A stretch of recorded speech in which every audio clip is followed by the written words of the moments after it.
Okay, we're live. Ciao, Piero. How's it going?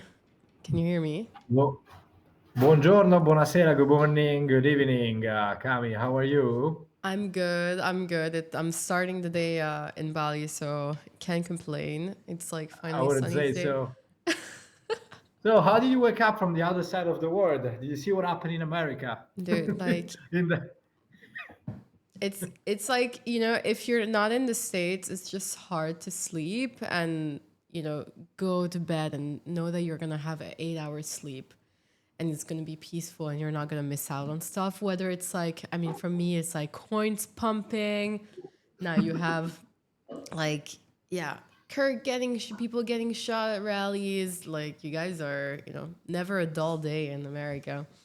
How's, Unstoppable. I mean, of course, it's a sad day, but I mean, incredible. The last 24 hours, and then tomorrow there's also, 9/11. What a day, as you say. You can actually breathe do you in think the they realm picked, of.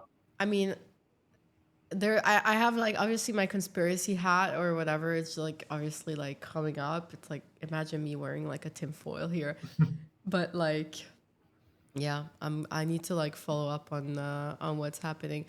Like a bit grim in a way, but you know how like crypto likes to tokenize everything. There's probably some meme coin pumping about it that I missed just because I Pretty was sure, sleeping. pretty sure. Honestly, again, it's super tough what happened. At the end of the day, there's a lot of question mark. It was an uprising politician. In theory, the guy most likely it was someone getting death threats 1 hour in and out. So it's very weird what happened. In my opinion, it means that no one of these politicians is safe. And just the way that it happened right now, specifically right now, I think there's going to be a lot of conspiracy theories, and I'm a little bit, and I think we're going to go into this, like in the reflection of what's going to happen in the coming days, because one of the things that to me was outstanding was the dehumanization of a lot of people. I mean, whether you like the guy or not, I'm not here to judge the guy, but seeing a lot of comments say he got what he deserved, or the guy was preaching the Second Amendment. Now you understand the Second Amendment. I mean, this guy was a 31, 32 years old guy, father of two kids, and there's people actually celebrating. I mean, I don't know what's happening with maybe the rise of AI, social media. Maybe we are losing touch with reality and humanity. That's another conversation, I don't know. maybe. I think the internet is a pretty rough place and toxic place, and you're gonna see all sorts of even worse kind of comments. Oh, You we saw I it. think That you I know. don't know if we can. I don't know if we want to go there immediately, No. but yes, it's a funny place for sure. Yeah, Like I mean, and, it's and a. we've got Max in the chat, by the way. I don't know if you can see it here on screen. It's popping up, but like, he's saying, crazy how people are so radicalized on the internet. They never say that in person, though.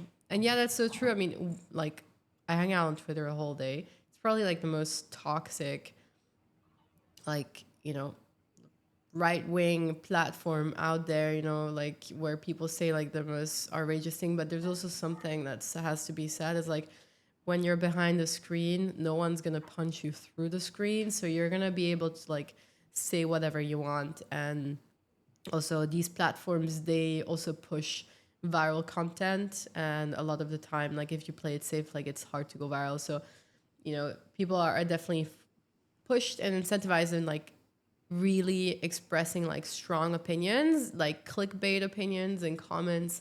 Same thing goes for the media.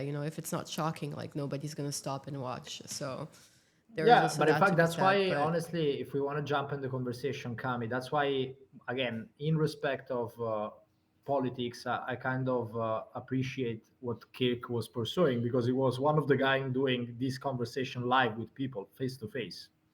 And I mean, like, in a world in which we praised to be very open, mindfulness, and blah, blah, blah, the guys were shot, murdered in a cold day with 500,000 people. That's to me shocking, shocking, no words. And we need to condemn, like, there's actually a couple of people that I was seeing like in New York while walking home, that they were actually like cheering up, like it was a good day for humanity. I mean, it's shocking, shocking. the US is I mean, I don't live you live in New York, right? So you're feeling it firsthand, but from the outside, yeah, I don't know. Better, anyways, better than staying in Italy. Honestly, Italy is not a bad country right now. I mean, most of my friends they are having a spritz most likely at this time, or probably coming back from a big night. I mean, Europe is different. We can have a chat on Europe, but again, I guess that Italy is a nice place to spend money and be in vacation. Let's put it in that way. Yeah, exactly. But not to like. That's why we all left. Otherwise, we will be there, all of us. Yeah, I don't think we wanted to stay. That's the thing. Like, it's a beautiful place, but like start a company and set everything up. And also, if you think about it, like going back to obviously, because I wanted to get you on the stream because I think there's a very interesting overlap with like, what crypto is trying to be and what the AI, like sort of, I wouldn't call it niche and stuff because it's grown beyond the niche. Is actually achieving in terms of like popularity and so on, like, and distribution of products and stuff. So, and also there's a lot of like crypto companies that are trying to integrate AI into crypto, and we also work together on Nora, or like what it used to be, and this was also like my last job before going like full on in crypto. So Crypto. this was definitely a conversation that needed to happen and stuff. But you know, like, would you ever see yourself achieve what you did if you stayed in Italy, like as a startup founder? No, no, and I think this is a conversation that I have with a lot of my peers in Italy. Three things mainly. First is access to capital. And the sad thing is that in Europe, we have plenty of capital. It's not that we don't have capital, it's just that we don't deploy capital. And specifically, we don't deploy capital, not even in private, in liquid assets, but also public markets. Like savings are huge in Europe. And now we're trying to see a little bit more of the venture world and also the private equities trying to raise from institutional and retailers in Europe. I think we have a long way. That's the first problem. So there's no liquidity for founders, and if there's no liquidity, it's very hard to build and attract talents, right? Second is culture to risk. I mean, like we are a 2000 old society, even more, and we're lazy. I mean, like we, it's different than the other countries, and and actually a lot of European will tell you that it's not true. There's Project Hero all over again, but if you compare on average the European worker versus other countries, there's no comparison. Then we have exceptional talents, that's for sure. We have exceptional talent all over Europe, and we have to bet on these founders. But again, like the average is not the same. On the other side, I think there's also ecosystem. Like the ecosystem of startups in the US and in other sides of the world is incredible, and it's something we will discuss together. And myself, as a first-time founder, with Extra, when we worked together, actually, I did with the first startup all the mistakes that a first-time founder can do, and I had the privilege to meet a person which became my mentor, which is a serial entrepreneur that really taught me the job and put me into the ecosystem with other founders and VC and understand what is actually the nature of being a founder. How do you think, and how you build from the 0 to 1, and any system and any moment in the startup has a different way of working and different way of actually how you should think about the startup, building the risk and access to capital. And the ecosystem, in my opinion, is what makes thriving founders here in the US, because you have access to knowledge and you have access to money. You don't have that in Europe. Full stop. Yeah, and I want to rewind a little bit also before to even Extra that, obviously turned into Nora AI. So you started obviously in Italy. You left Italy to study abroad. You even graduated from Yale, which is like pretty huge. I see you're wearing the The sweater. flag. Yeah, exactly. The flag. Raise the flag. And then went off to, you went from, being a banker to then like deciding to start up to start your own venture. I still remember the day that you called me saying that like you were gonna leave everything and you were gonna do this crazy thing and build, start something with Miki, with your brother. By the way, Piero has a twin brother. Like this is like so cool when you see like families working together. Honestly, like I think like you wanted life. When you manage to do something with your sibling or your family or your partner, there's definitely something with that. Not easy, definitely, but when it works, like it's pretty awesome. So Yeah, let's rewind a bit. Like, what was the process? No, but And like, I think you're right because this is a conversation that I have with all my peers because I have a very different background and story. I mean, like if I pose myself, I'm 32 years old. I would, and maybe when I was 20, and someone would have told me you're gonna be on the verge of building an AI company and raising more than 5 million from venture capital. Bro, I was skiing. My job was just going fast down the mountains and the slopes. That's it, full stop until 20. That was my childhood. That was my, like my dream when I was a kid. Like I'm from Napoli, which we don't have mountains, but I wanted to compete immediately. And then I moved at 7 into the mountains, the Dolomites, and I had the chance to be drafted as a pro skier at 17 years old. And that was my life, just like competing all over the world. And it was actually athletes, they're just different mentality, and it was the school of life. And that was the main reason why I was able to get a scholarship from Yale, not because I studied in Europe. You don't study if you're an athlete. Actually, I barely speak English until a couple of years ago. So but that's the that's not reality. true. But I think like that. The good thing about sports, whether we agree or not, and that's a big debate, is the culture. Maybe it's harsh, maybe it's not for the Gen Z. We will talk about it. But again, I think that if you have the locker room mentality, you have a growing mindset, you accept failure, and then you have a framework in which you want to grow. And then most of my life was just about growing. I remember the first day which arrived at Yale, and I looked at all these amazing talents around myself, people from all over the world, super clever. And the first thought, like first hour in the classroom, was, what the fuck am I doing here? Like again, like, but then again, like, that's where the ecosystem thrives. I had the chance to study with these guys, to learn from these guys, and I was one of the few that got an M&A job in New York, which has a 0.1% acceptance rate. And for myself, M&A was I think all of this job will die soon with AI. That's another conversation. M&A as But well. yeah, 100%. I mean, like at the top level, relationship between M&A partners and boards, that will remain, because again, deal making, there's so much momentum and relationship with the parties that you cannot automatize. But all the jobs in terms of managing the client, so creating the storytelling, the narrative, the data room material, that's going to be automatized 100%. Damn, a Full lot of stop. bankers are gonna have to get a actual life now.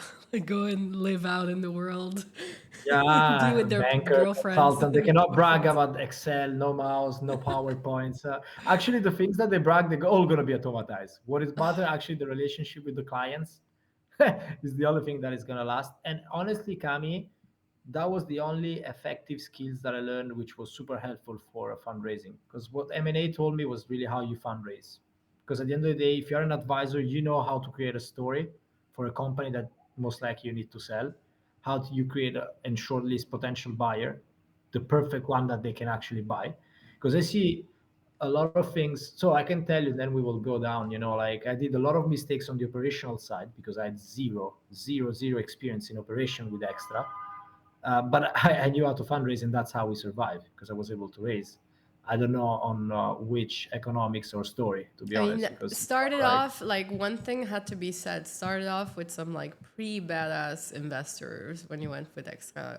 You had like, I mean, like when we, remember? we were together. You remember we raised from one of the most important family office Yeah, in Italy, yeah. which is still a backer, which is the Technogym family office. Technogym is, I think, a 3-4 billion market cap public company. You can consider them as Peloton, but in Europe, and it's one of the most important, I would say, self-made entrepreneur in Italy, which is Nero Alessandro, and also his son Edoardo, which has been incredible backers from us. But again, at the beginning, it was just myself and yourself with an idea. That's it, which was to revolutionize how to access coaching for fitness purpose, which is very So different than fun. what happened then. Like, but I My think God. that I think we Compared to were what it is. lucky. Do you remember those times? Yeah, I think we can write a book We actually for can, the for. and but you know, and then for context, by the way, I see Sasha's in the chat. Hey Sasha, good to see you. Um, yeah, we. I don't know if you can see the chat, but we have some No, because comments I can popping up. see it, but yeah, thanks for you can if there's a question, more than happy to. Yeah, for sure. Like, drop if you guys have some questions, Yeah. drop them in the chat.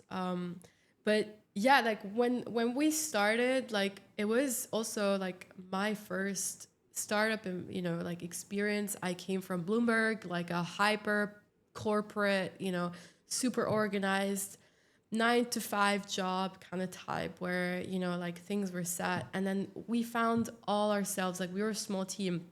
Also, one thing, because I get a lot of like people asking like just straight up at university, like what should they do, what's the career path, and the first thing I think you should like define is like how much do you really want to work and where do you want to go, like what are your goals. If you're going to be someone that wants to hang out with their friends on the weekend, the startup life is not for you.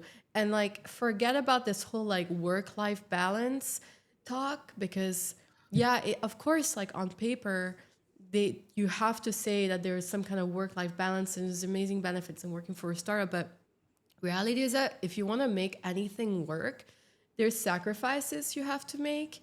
And seeing your friends on the weekend, sometimes it's not going to be an option. And you have to be willing to like work even like past midnight sometimes and give up a lot of your time to then exchange it for freedom. So it's these give and takes.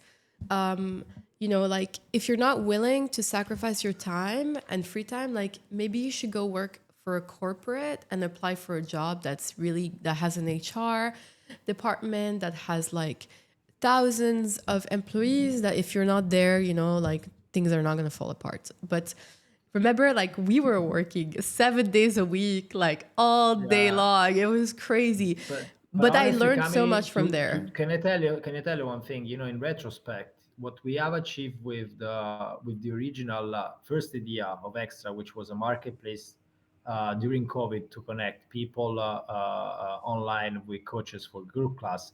I mean, we had an amazing, like what we built in 6 months We was had a amazing. In community. retrospect, like we had thousands and thousands of peoples and I think 100 200 coaches. That was amazing. Honestly, in retrospect, what we have achieved during that time was much bigger than what we achieved with the second pivot, which was the self-autonomous computer vision assessment with physiotherapy in clinics.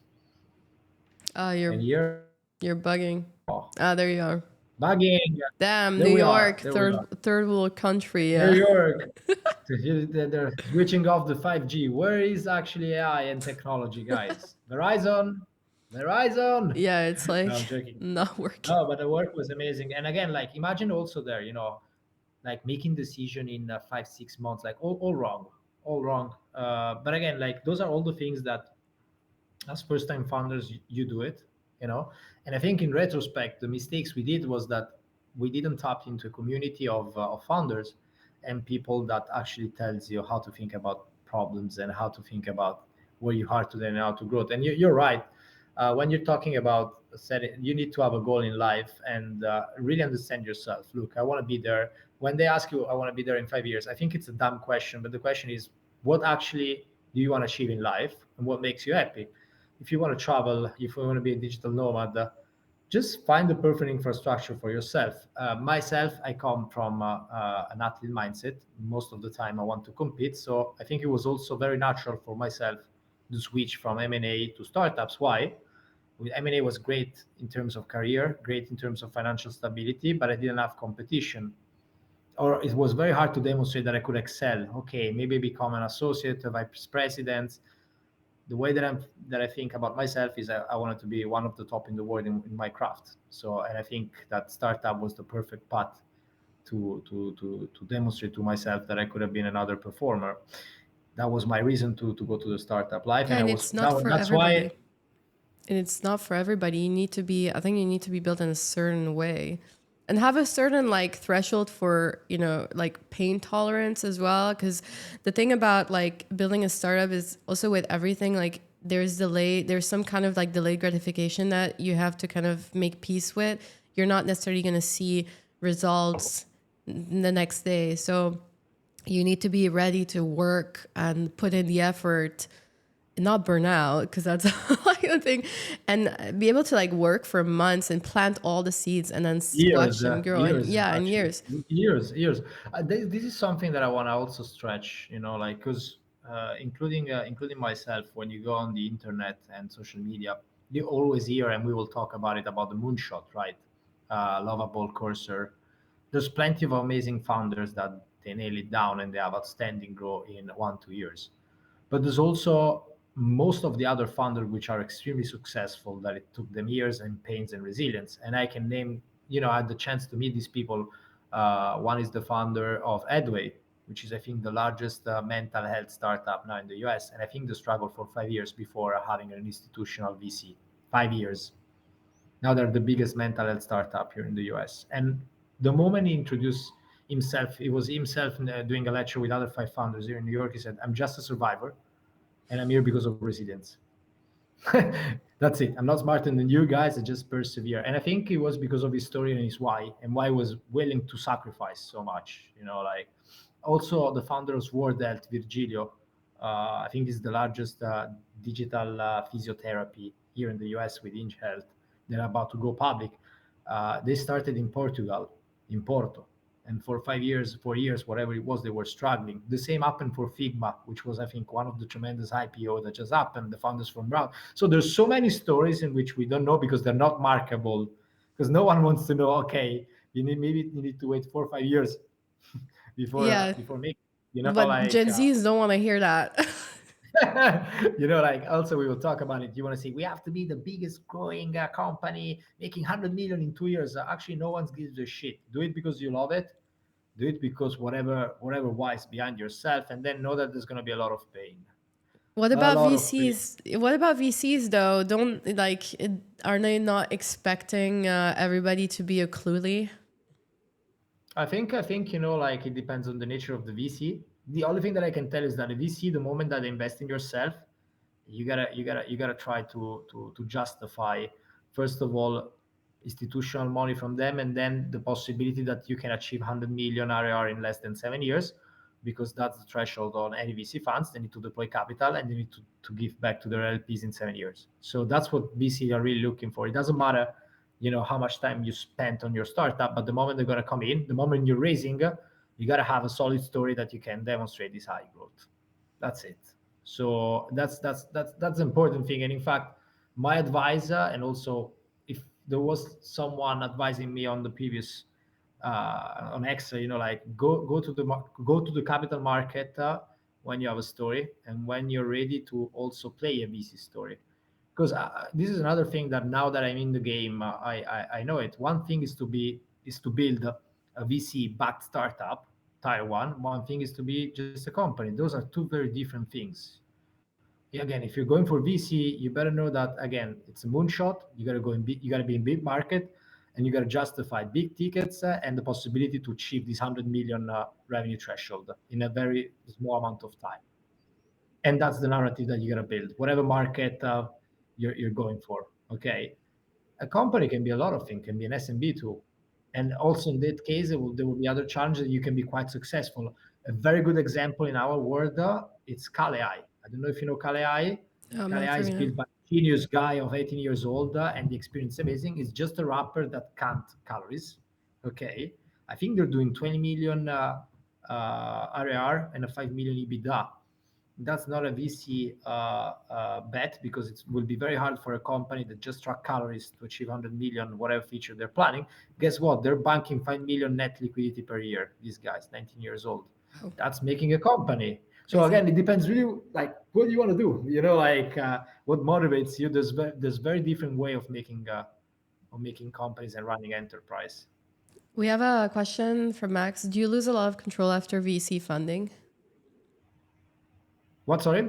Do you lose Could a you lot say? of control after VC funding? Yes, I mean, like, it depends on the round dynamics. But again, like, if you're getting a big ticket, most likely they will have board, they will have liquidation preference, and that's where I think great founders stepped in because they can factor risk, and they can also, like, choose the perfect partner, because the VC, that becomes part of your team at the end of the day. Then there's a lot of argument whether they bring value. Koshla will say that 70%, 80% of investors destroy value for the company.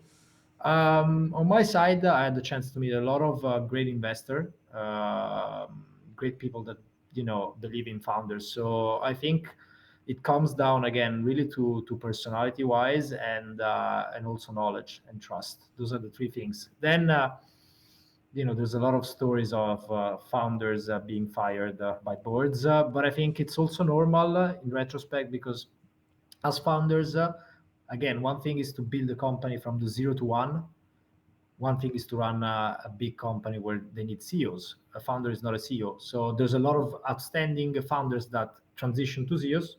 There's others that they don't make the switch. So again, ourselves, we're not there yet with Nora, or Nea, I should call it, with a new name. Wait, And what?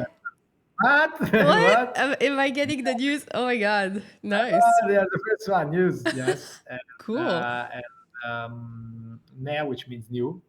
And But again, like, it will be a growing journey for myself. Now I'm learning how to be a zero to one founder, and we're driving there, and we're there. Then next challenge will be to be a CEO of a proper scale up company, which where we are right now. So another challenge, but at least I have very good ecosystem and network, which I will tap into it. Yeah, there's actually like a question from Max. How open are VCs, to founders to tap into their network? I guess it depends on the type of VCs. I think it's a great question, but it's also a way to prove yourself as a founder, no? Because at the end of the day, in the early stage, they're betting on you as a storyteller, that you are an amazing seller, that you can actually convince them to actually write a check, to convince outstanding talent to join the company. So, like, networking is the bare minimum. If you cannot network, it means that it will be very difficult for yourself to, as a founder, to check all of these marks that they want to have, right? So you got to show up, you got to have a story, you got to beat people. They want to hear stories. And if again, if you have a solid story, most likely you will find believers. And if people will believe in yourself, they will open to their network. So I think actually that's one of the very beautiful thing about Silicon Valley.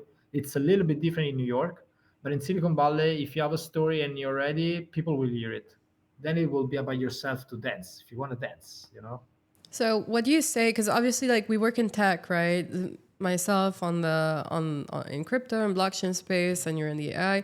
Like, there's a lot of really talented founders that are more, rather than leaning on the CEO side of things, are more technical and are introverted.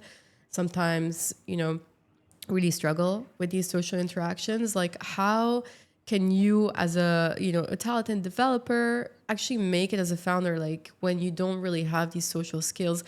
Is it something that, it's just an unfair, or like, because at the end of the day, people invest in people, right? So how do people that are afraid of social interactions, how can they get an edge? Because tech is tech.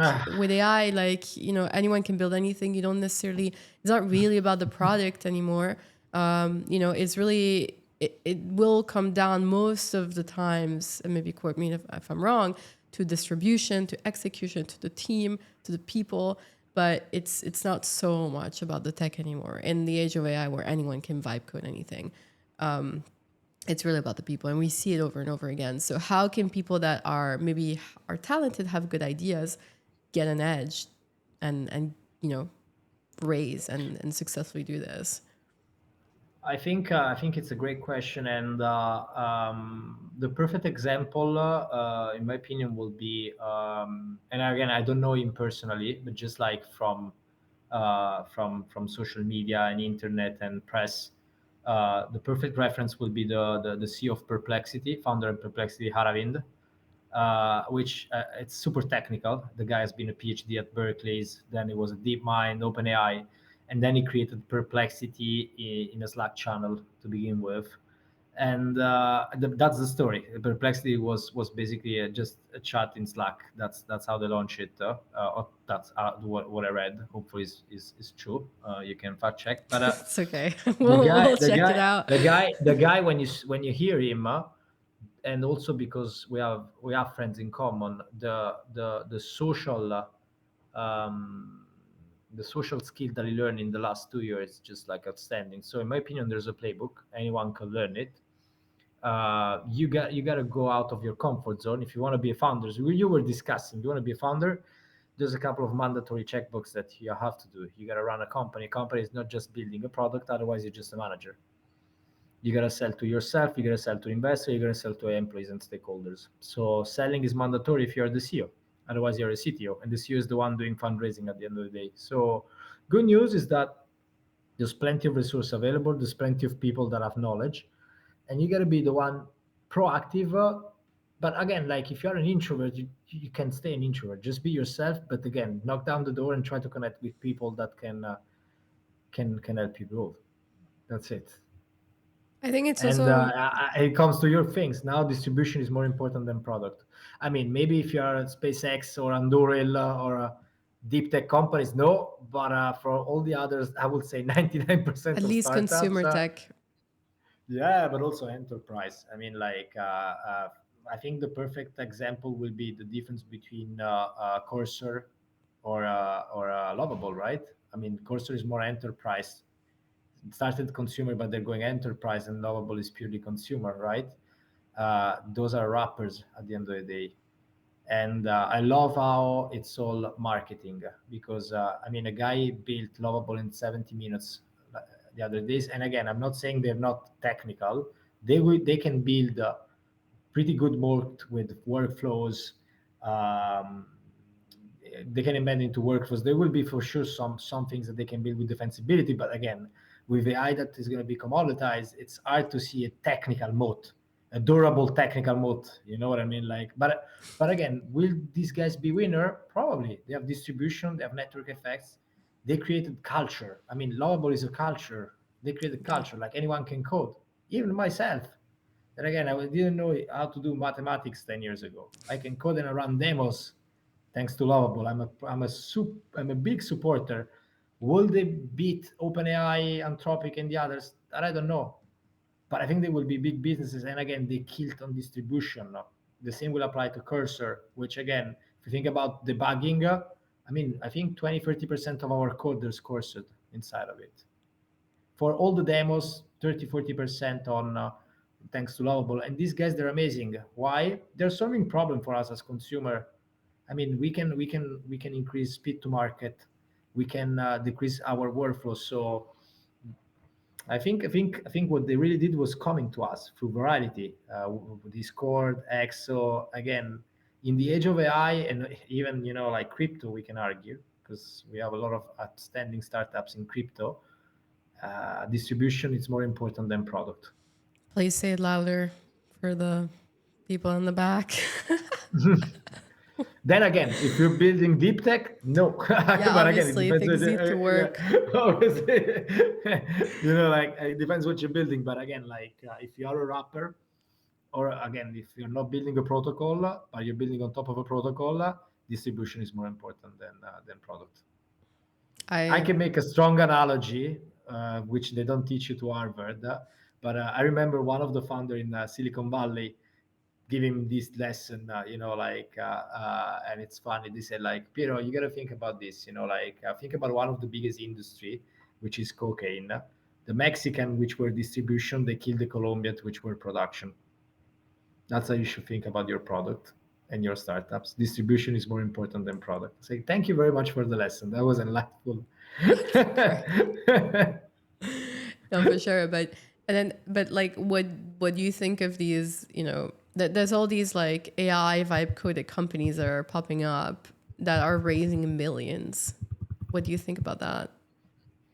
I think that for sure there's a little bit of a bubble, but again, like AI is the biggest industrial revolution since dot-com bubble, right?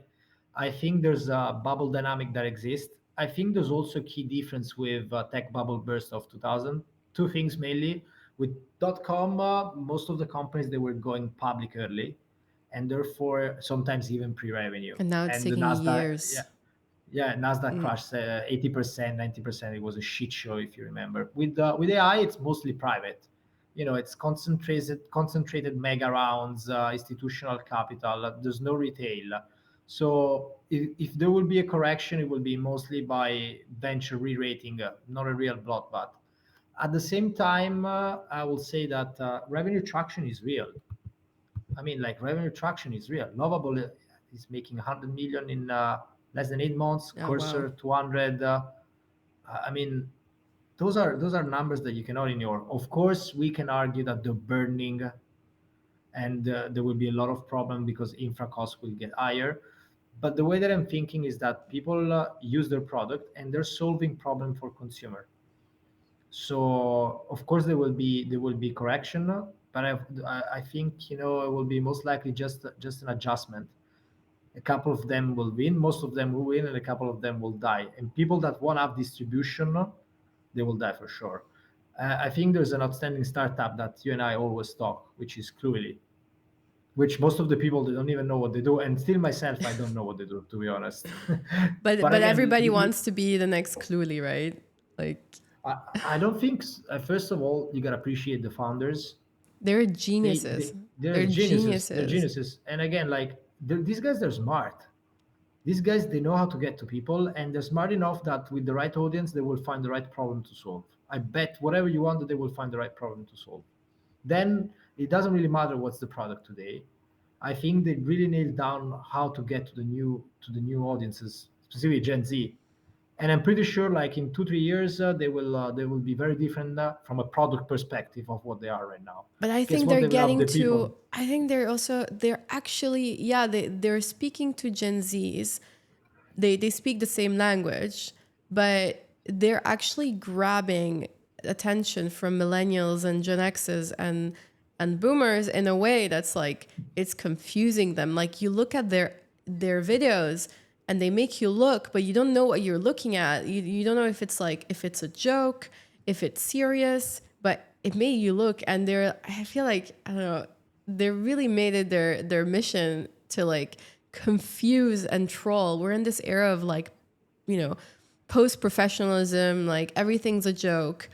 Their humor is so dry as well. Like they're very, in a way they're very woke, but on the other hand, the ones that really get in the spotlight, they're inappropriate in a really funny way.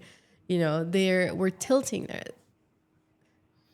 I think they're super smart, They're so honestly. smart. It's so I think they're funny. super smart, and actually they're dangerous because because again, like I'm pretty sure that there's a lot of people in the valley that they think as Korea as a threat, as a way of innovation, because these guys they're disrupting the way of building startups. Again, you build the startups with a product with an amazing technical engineering talent that to solve a problem to consumer enterprise, whatever the fact that means, and that's also how we operate. But these guys, they said, wait a minute, we have all the social tools that we can get to millions, and let's get to millions before, and then we'll find something to build. In any case, we'll have distribution, so it's a completely different frame. But these guys, they actually got distribution. And again, if you check the founders, also the way they speak, the way they behave, these guys are super smart. So I have no doubt that they will find something very meaningful to build. Then will it be like a unicorn? That I don't know, of course. No one knows. But actually, I think they were. If you're not following, or at least you're not willing to challenge yourself and try to understand what the crew team is doing, I think you're gonna get left behind. 100%. I mean, they're a media company at this point. Correct. They're But like, again, it doesn't mean that they're gonna be. It doesn't mean that they're gonna be a media company in 2 years. Like maybe, who knows? But I'm sure they will be something. I'm sure it's so I think far it's it's much harder enjoyable to to. watch. It's fascinating. It's so fun. It's It's like fascinating. it's so fun, and also from a marketeer perspective, it's so refreshing to see these kind of ads. Like I think people are so sick of polished. Like we've come to a point where it's like we went through this transition of, okay, AI is coming in. We've had very over polished, sort of, ad styles. Like the marketing style was very, force fed. We've been like bombarded by ads for years now on like social media. It started from TV. Then, every time you scroll on Instagram, you've had like lots of ads, like how you create it and so on.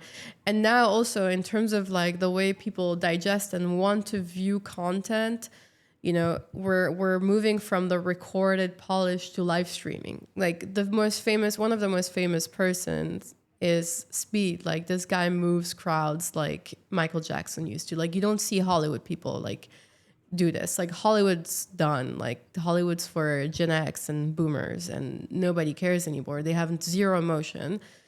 Now it's streaming and it's live raw content. It's unfiltered. It's like, post reality show. It's like, YouTube, and people want to see this. They want to see people fuck up, and they want to see things that interrupt, as like a normal routine of what you would expect content to look like. And I think we're in a phase where, for example, Cluely and also other Gen Zs are making these like ads that are not ads, but they're so natural. They're funny. They're like outrageous. I mean, the guys, they have like a furry for their account. They have this like account where they just brought in a furry. It's so funny, right? I And agree with you. I agree with you. and And people want to actually, see this. This is what people want I, to see. They don't want to see ads. They want to have fun. This is the new type of marketing, and I love it. I'm all here for it. And honestly, Kami, I 100% agree with you. And I think we're just at the beginning of the iceberg, at the tip of the iceberg. That's just the beginning. I think that we're gonna see very different way of marketing ourselves. And traditional media, which by the way, like social media, not like 10 years ago, I think the model is broken. And if you are a brand, I mean, like I'm pretty sure that in the next 1, 2, 3 years, the way you will advertise your brand will be completely different. But that's And we gotta because learn. But that's because social media is no longer social media. Unless you stay on Instagram and you have a private profile and you're just, posting for your friends. Like if you go on TikTok, it's an entertainment platform. It's no longer, we've moved from social because your content's not being pushed to people and connect is being pushed to like a larger audience, and is very much topic related. So if you go, let's say like you're on TikTok, your content is going to be pushed rather to people that you don't know. And you actually want to disable your content to be pushed to people because they're actually going to hinder your growth. Like this is something like Correct. the people that know you are going to be your biggest haters, and the people that are going to be there watching what you're doing and judging it, and they're very precious with their likes. So, and that's not really something that as a platform as well you want to see users do. Ideally, if I'm on Instagram, I'm on TikTok, I want people to like, I want people to comment. There needs to be a lot of engagement on the platform, and people that know each other don't do that. So that, I think that's also a way that these platforms has started distributing and pushing content to bigger audiences. People on the internet, strangers, and strangers will support you. So And again, Kami, I want to build actually on these two things you're saying, because I think there's two also societal pressure things that they're going to contribute to that. The first thing is that you're right, we want to express yourself, but at least here in the United States, and I would say also most likely globally, it's very hard to have freedom with your opinion, not on because you Twitter gotta be though. not on Twitter, but it's coming, right? That's the whole point. Not sorry, not in social media, but again, like in real life. Think about also what happened today with Kirk, someone that was trying to push the boundaries, and that happened with Gen Z. A lot of Gen Z, I'm pretty sure that they pretend to be woke, but deep down they want to say a lot of things that probably they don't have the courage to spit it out, right? Here was new content. Is going to go for it, and then you want to drive your ideas with unfiltered people that they don't know you, just because you want to be free to speak and talk and engage. That's the first thing. The second thing is, of course, with the rise of AI, and that I mean, it's already happening. Like we're gonna again, vibe coding, automation. We have more time, which basically means we're gonna watch more content. As simple as it is. So content will be a main driver to touch people. So when you think that On one side, we want to create more content because it's a societal need to express ourselves, because we have been blocked with our freedom of speech, and plus the fact that we also want to watch more content. You put this thing together, I think the creator and the content industry is extremely fascinating. And we're just 100%. at the tip, I mean, like, there's gonna be expression, there's gonna be AI generated content, who the fuck knows. But I think it's enlightening, and there's so many great talents outside there that they're they're expressing themselves with new way of with technology, and also just like storytelling. And as you said, it's storytelling is the most important thing, Always whatever you're doing. build a brand, build a personal brand. Because Build a like you're gonna personal be brand. outcompeted by some Gen Zs that has like a bit more, aura than you, and like they're gonna be We love raising. the we love we love the Gen Zs. We love the Gen Zs, the future, or the Gen Alpha. I do love Gen Zs, but like, you know, how employed, like obviously we're talking about all these like geniuses and Roy and like all these out. I don't know if they're outliers, but like obviously like these kind of cases are No, they're impressive. exceptional talents. They're Yeah, exceptional. exceptional, and they have something that a lot of people don't have. But what about the rest? Like I hear everybody just complaining of like like just like fresh grads, like coming from top universities, unable to find jobs, It's incredible. but also from employers, like it's tough to hire. Can I tell you one thing? It's a conversation because we work with university, right? And to me, what is interesting is that you hear a lot of the students complaining that there's no jobs, when in reality, at least in the tech industry, there's a lot of my friends that they're just like recruiting, recruiting, recruiting. And whether there's people that think about recruiting, they're just recruiting people for making content, or they're just people. We need more sales, BDR. This is door-to-door sales. Anyone can do it. Or you need more engineers, or you need more SDR, or you need designers. I mean, there's plenty of job availables, and on one sense, you can say that with automation, blah blah blah, there's gonna be less jobs in the world. Not true. There's always like opportunity for people that they want to go for it. Then you also try to talk to this Gen Z, because I had deep discussion with these guys, and they want to start with the perfect job. So if 50% of their time it's or let's say something that they don't deeply care, or like in any job, at least in my life, there's good time and there's also tasks that you actually fucking hate it, but you got to do it. you know it's part of the job, right? And for these guys, it's quite tough to understand that, and then they complain. There's a very good relative, my cousin actually, which just graduated from NYU, I think a year ago, and she I think to get a job was a year. And there was plenty of my friends that they were trying to hire for. Again, she's non-technical, but she could have been, she could have used Lovable for being like a UX designer, blah blah, or like video content maker, whatever. There was like plenty of job, and most of the time the answer was, this is not really what I want to do. And then she got like the perfect job after a year. In my opinion, she lost a year, but that's also their mentality, right? Like, and you can change that. So there's going to be exceptional performer like the clue guy, and then the average probably is going to be the one on the other side of the distribution, watching our content and making ourselves exceptional.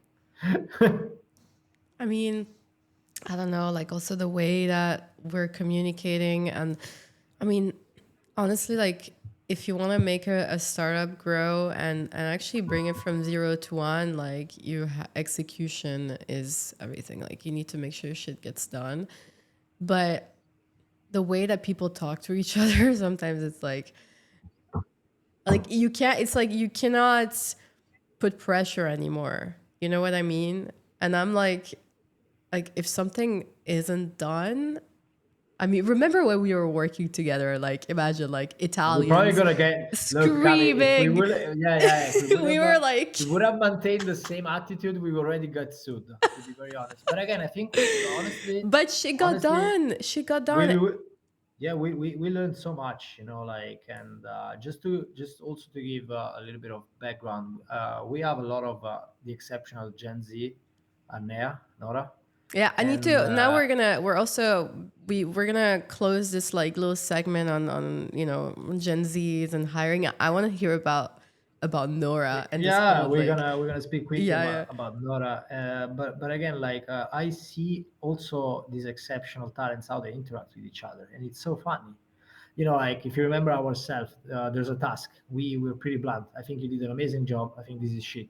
Like, and let me explain you why. By the way, not just like unrespectful, but A, B, C, D. I think with unfiltered feedback, these are the challenges that we face, and this is how we should improve it.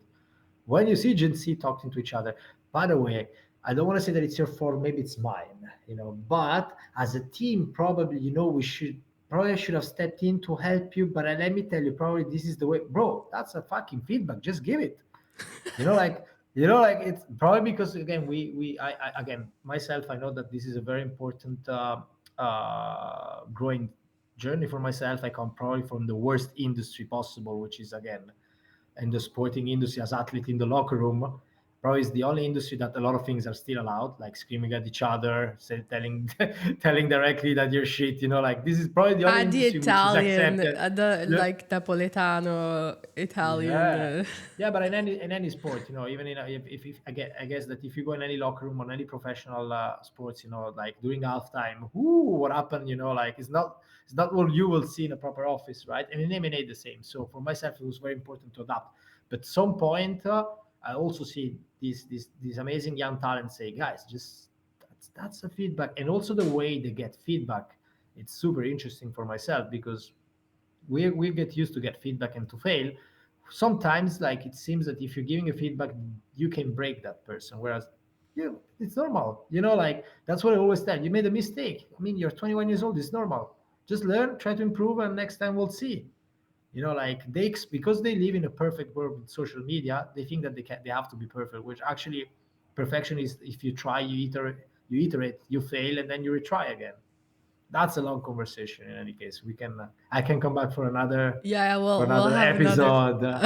Another how episode. to run the people and Yeah, manage yourself and other people. Yeah, no, we definitely have to like yeah. that's but tell me like congrats on the rebrand. Like so It's, what is Nora today? I What is think I it think it happening? will come with the story. Yeah, with my first startup, extra probably because of my background, I had a lot of injuries with alpine skiing. So probably my mission was to make people healthier and accessing care seamlessly and instantly, and that was the objective of extra, creating a software that could have enabled each one of us to understand whether we needed an orthopedic or just doctors immediately. And the idea was to go in front of a camera specifically for physiotherapy, and just very simple thing like with imaging or like a video motion analysis, understanding a bruise or if you had any limitation, and therefore understanding whether you needed a doctor, an orthopedic visit or not. And we were selling that lead to clinics, of course.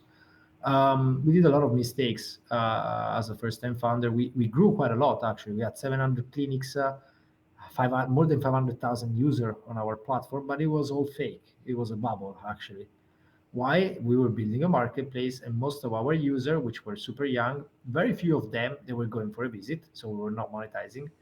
And the few that they were monetizing, then they were dropping, like retention was zero. But if you're building a marketplace, unit economics are the only thing that matters. But because we were very good with distribution, we were growing month to month because we have many more people on the platform. But that was the moment where actually Pascal Weinberger, my mentor, tremendous founder in Silicon, is also it sits on the board of Warcoin for the crypto guys. That's Okay, fun. so he was like instrumental. It changed the story of myself as a founder because he invested in myself, and he told me, Piero, this is a bluff, but you can build on top of what you achieve because you have distribution. So let's try with a very simple thing. It's a 0 to 1. Let's do very small tests. So the first thing we did was, okay, they're buying just the visit. Let's see if there are more things to buy. If you will increase repetition. The first thing we tried was with pharmacy, very small thing, analgesic, painkillers.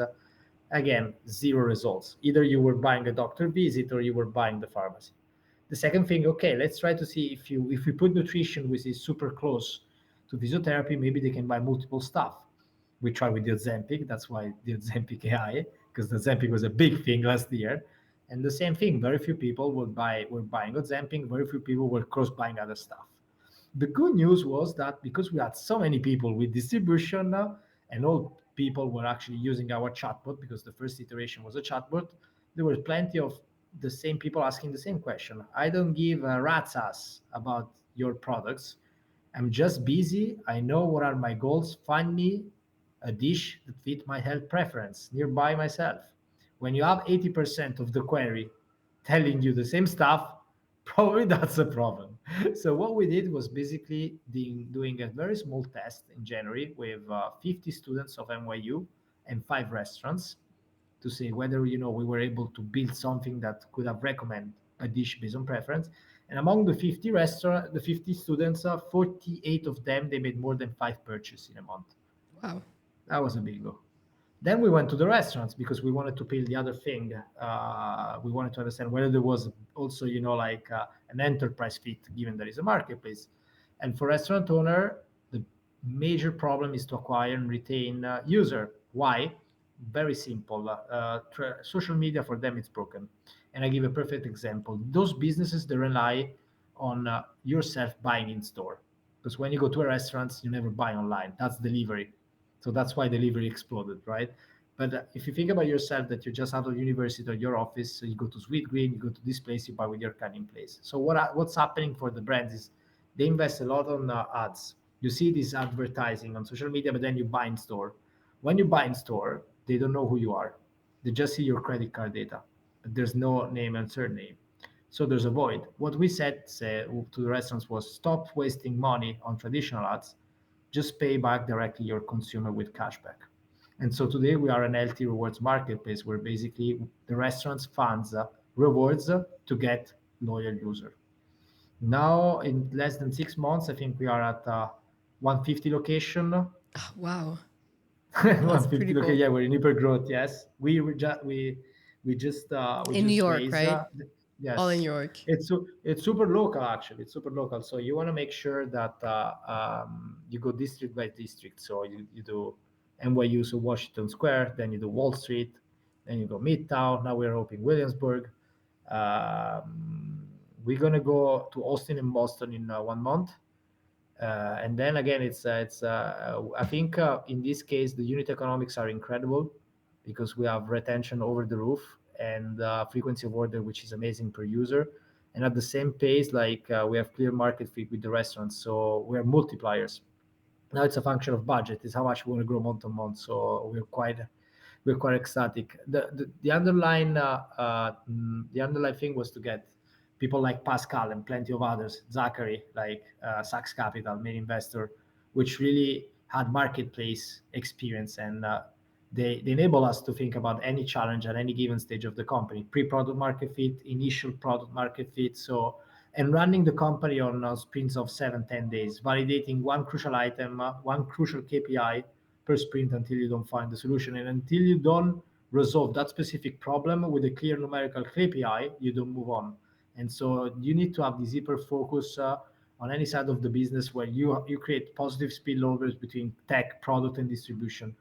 Once you have a machine that goes together, that's the moment that you're in scalability mode. So we're super ecstatic, and the restaurants are extremely happy, and it's incredible also for the user because that's the thing. We are a wrapper. We're completely a wrapper, and we're not competing with OpenAI and the others. Who actually, the more they improve, the better it's going to be for us. To be very honest, but what we're trying to do is to solve through the technology that is available a problem for consumer. Today, buying healthy food is fucking expensive. That's it. So we're trying to be precise enough that you can get a discount and still be happy. The good thing is that because there's a digital void and infrastructural problem, this discount is going to be funded by the restaurant. Because in any case, they're wasting money on ads that they don't work. And they benefit from it and get more data. When are you opening in Dubai? Can you expand?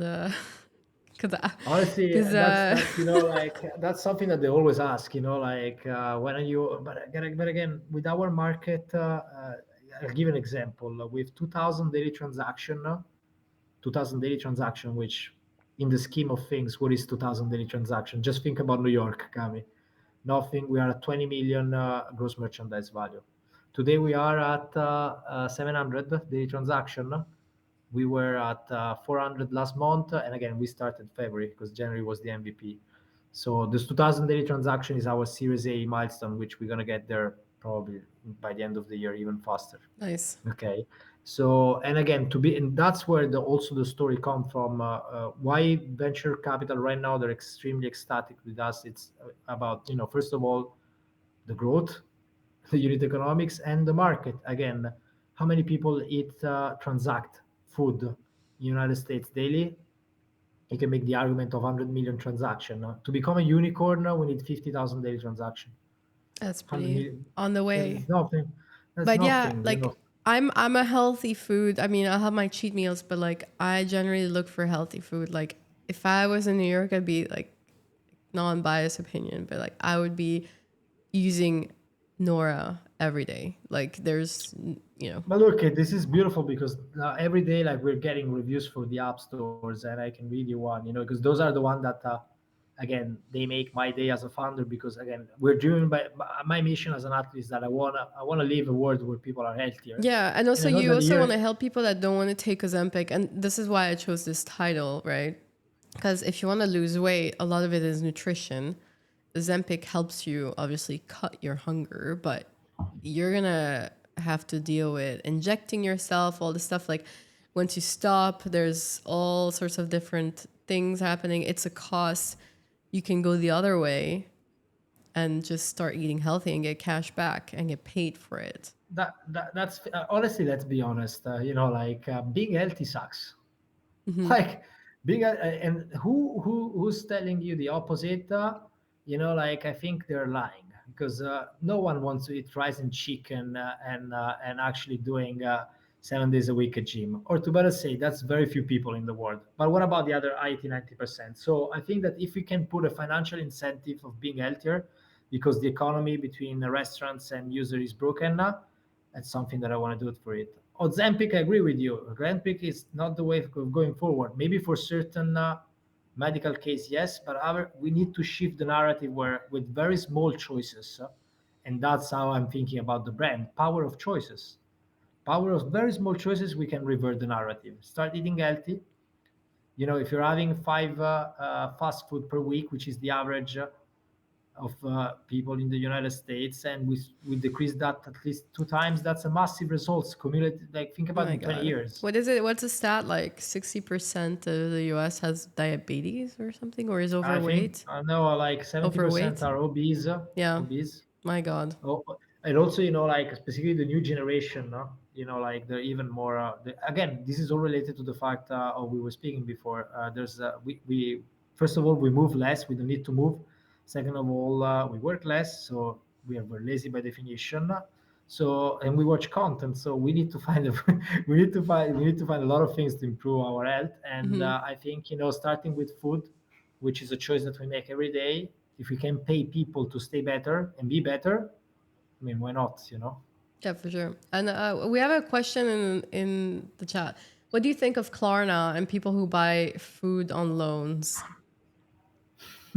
Pay now, pay later. That's a long conversation. I think to be very honest with you, it's a good question because we are similar. In a sense, we're trying to provide discounts or a cheaper way to get food. I think Klarna validates the problem we're doing. I'll give a perfect example. Here in the US, if you want to eat junk food, it costs zero. Actually, the government subsidized junk food to kids, which is another conversation. If you want to get like healthy food, grocery, you want to go to Italy, you're going to go to Whole Foods. I mean, it's extremely expensive. So I can see that people they want to get credits and benefits from healthy foods. And then also the approach to debt in the US is very different than other countries. So I can easily see people, because it's so expensive being healthy, I can see people using buy now pay laters. I can give an example. On average, we give the way that it works, Nora, is that we launch specific individual targeted rewards for people. So imagine that Kami likes a poke. We find the perfect poke nearby Kami that you're probably not aware that is going to rewards to be there, like maybe the first time $5, the second time That's so second nice. dollars. So I think our top user, they're earning 50 to $100 per month. That's But pretty because it's good. so expensive, because it's expensive, so I think there's a financial problem in which if you want to get like healthy food, there's financial constraints. Then there's also a behavioral question, which is, can we be super strict? Honestly, myself as Italian, and I would love to hear your perspective, Cami. We cannot only have like super super healthy places, and I'm telling you why. That's my perspective. If you have if you have people that they love fast food, you cannot force them to go to a sweet green tomorrow morning. But you gotta find something in the middle, right? I mean, there's a You lot gotta of find the fake healthy places as well. Like I can have a salad and have like triple the calories I would be eating in a burger just because of the sauce and all this stuff. Like you live in the US, so like you guys I are know that's my point. So I'm like gonna challenge. so intense. Is it better like a Chipotle, which in theory you can have salad, or like a brand like the Antico Vinaio, which is an Italian sandwich? I mean, I bet that obviously is better. Italian, The obviously Italian sandwich, even if you're getting a carbohydrates and of focaccia, course. but the sourcing the ingredients. So I think one of our job, and that's why like I wanted to read this rating today. I've been using the Nora Health app for a while, and it's such a pleasant surprise. Unlike a lot of other apps that only give you points or vague rewards, Nora actually pays you real cash, and that's faster than expected. It feels good spending few minutes each day because I'm both learning helpful health tips and seeing a real return for my time. That's really cool.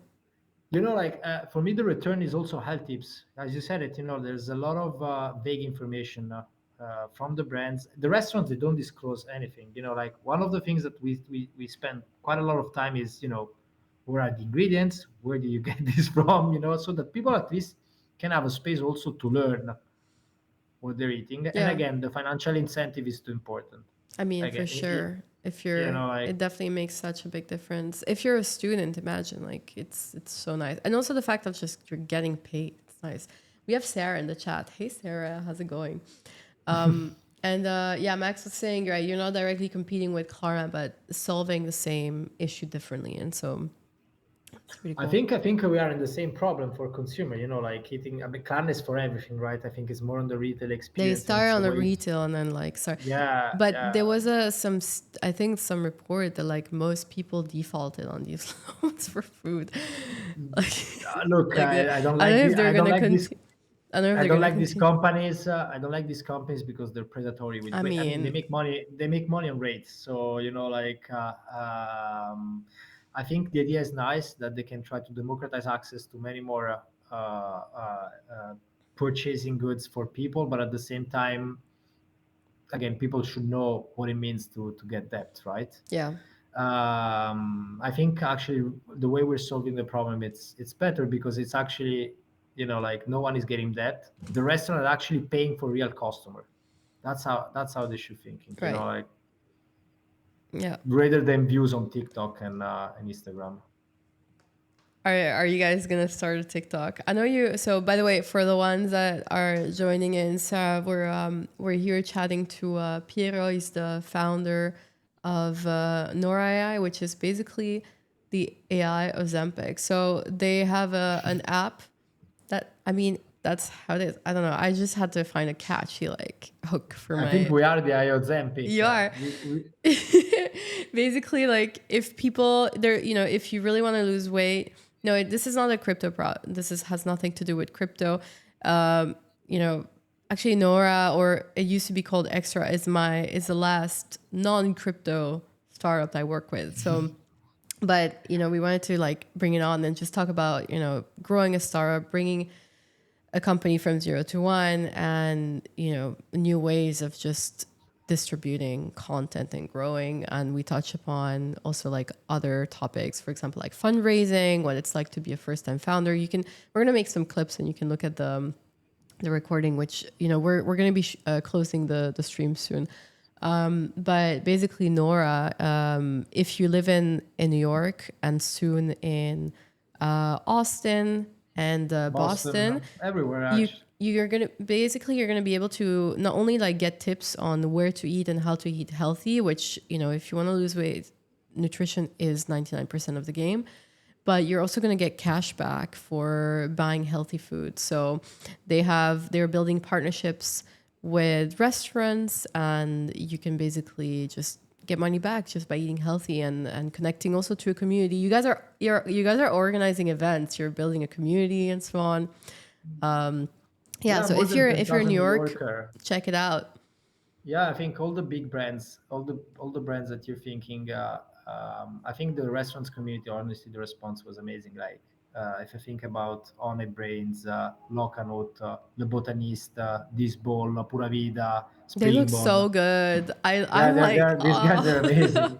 These guys are amazing, and also it's also a way to market that there's new restaurants that they care about health and they care about the ingredients and they care about their people. And I think that's the space that we're trying to imagine and build for our community. And it's a place of every choice should be rewarded. Every choice should be rewarded. So you buy healthy, you get cash back, and it's like Ozempic without the syringe, like, and then without spending what you could Ozempic cost, but actually getting paid. It's get paid to stay healthy. Yeah, and have a sustainable, just change your lifestyle, change your lifestyle and get rewarded for it. Because being healthy isn't just, a treatment that you do. Obviously, we're not talking about people that have medical conditions, but No, if you want to be healthy, like it's everything. It's a mindset, is just starting to go first to these places, but also rewiring your brain, that this is going to be good for you. Because it's easier to think like, oh, I'm going to get fast food and I'm going to get that like quick fix of sugars and whatever it tastes. But if you're actually training your brain that if you go eat healthy, you're going to get something out of it.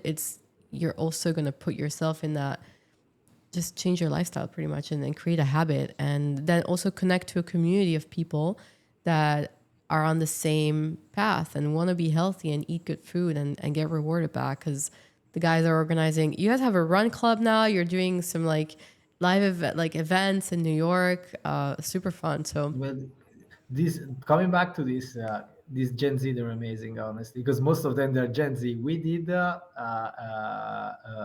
sober rave at 5 p.m. Where in a cafe, 2,500. Yes, where oh, the 2,500 cafe NYU rave, the students. best. The cafe rave. Imagine ourselves 10 years ago. They're very different raves. They're Don't not do that. like, Gen Z's are not drinking anymore, they're Yeah, like they're not drinking, but it was super cool. They were so genuine. They were having fun. They were drinking matcha and cookies. Like so healthy. oh, So imagine when we were no, like no, very very 18 different. or like No, 20, if you would have told us like show up to a coffee rave at 5 p.m. You say, "Are my you nuts?" god, my but I god. think, but I think like that's the beauty. Like I think there's the necessity to improve, and we just found something that deeply work for consumer, for restaurants, and there was a void. And I mean, like, it seemed crazy. People, they come to us and say, but I'm getting paid to eat, why? And basically just because there's a misaligned economy where basically restaurants, they're wasting a lot of budget without seeing returns, and it's much better to pay them directly, their customer. That's it. Very cool. Go check out Nora. You can download on the app if you're in New York. Just go eat for, go get paid for being healthy. We're gonna start closing off. And yeah, this has been super fun. I feel like we've been going into different segments, and I'm like, oh my god, I have so many like points. We need like another 5 hours of like stream to I'm go over super. Look, everything. honestly, for myself, it's what is like 10:50 p.m. So anytime you Yeah, need a yeah. late chat, I mean, like, any case, I love making. Oh, for all the guys that are watching, it's much better to make content than just watch it. No, for It's our sure. duty. Myself, 5 years ago, fuck the creator, fuck the influencer, guys. Remember? Yeah, it's true, guys. If Yeah. today we don't build our own brand, forget about the company, but just like personally, if we don't try to benefit from the exposure in this platform, honestly, we're dumb. Like, we have no choices, We'll do it and it's again. fun. This is the We'll do it first again. uh the first of many. I'll see you soon. My And pleasure. for I anytime, and we can bring other people. By the way, let's do like, I it. have a very good community here. Let's do it. Let's do it. All right, so everybody go follow Piero. He's we're getting him on this side of Twitter, of social media. I go Yeah, follow Twitter. Nora. Twitter is not gonna be for me, but a TikTok and Instagram. TikTok, Let's yes. do it. TikTok, yes. and if Okay. you're and if you're in New York, get yourself Nora AI because you're gonna eat healthy food and get money back. So pretty good deal. Piero, always a pleasure. I'll catch up with you later. We'll plan another one of these. And yeah, it's been super fun. Thanks for coming up and enjoy Thank, the evening. And yeah, thank you very Sasha, much. E we've got everybody buongiorno. here. Ciao a tutti. Ciao Bye a everyone. tutti. Bye bye.